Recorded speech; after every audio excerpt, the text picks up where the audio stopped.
Good evening, I'm Laura Lee. Thanks so much for joining us on this Friday night. Tonight, firefighters continue to battle raging wildfires that quickly became an inferno on the island of Maui. The death toll rising to 67 people. Search and rescue teams combing the Hawaiian island where fast-moving wildfires have destroyed entire towns. Thousands have been left homeless, and an urgent effort is underway to get life-saving supplies to the affected areas. A Minnesota couple returning home from their honeymoon in Maui shares their experience with us and the comfort they received from strangers as they got off the island. Northern News Now's Madison Green has a story.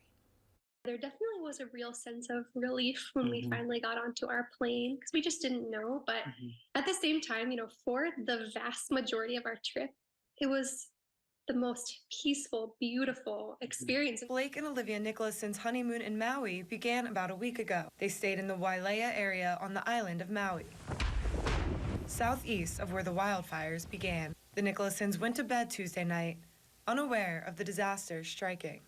It wasn't until we woke up that we started seeing like hazy skies. And it looked much like sort of what we got down in the cities. The Nicholasons' flight home was already booked for Wednesday, so getting off the island was not a problem for them, like it has been for so many others. But on the smoky drive to the airport, they saw strips of fire up the mountains. The Nicholasons realized the intensity of the situation while striking up conversations with their fellow travelers. It was pretty packed. All the seats were taken just in the different waiting areas. One woman was talking about that, like, I think her children were in the Lahaina area and she hadn't heard from them. So it was just kind of a buzz with people talking about concerns that they had. Besides a few mobile alerts from neighboring towns, they said they never received any updates from the community they stayed in. Even while engulfed in the unknown, the Nicholasons found comfort from airport employees. So I think even though the passengers around us, there was that feeling of chaos, they did a nice job of like trying to act like it was all going to be okay and people were going to be able to travel freely how they needed to.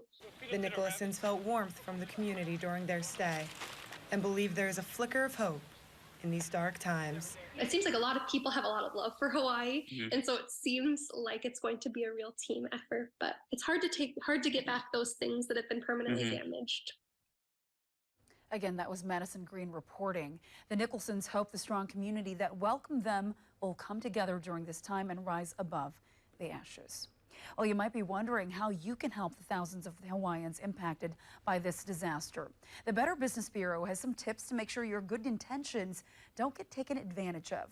They say giving money is the quickest way to help versus donating food or items, but first, you need to verify the charity or organization is legitimate.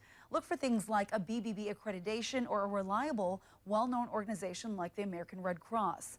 They say contributing to a crowdfunding campaign can be risky since some sites vet people's posts while others don't. Our parent company, Gray Television, is also raising money to help the people in Maui.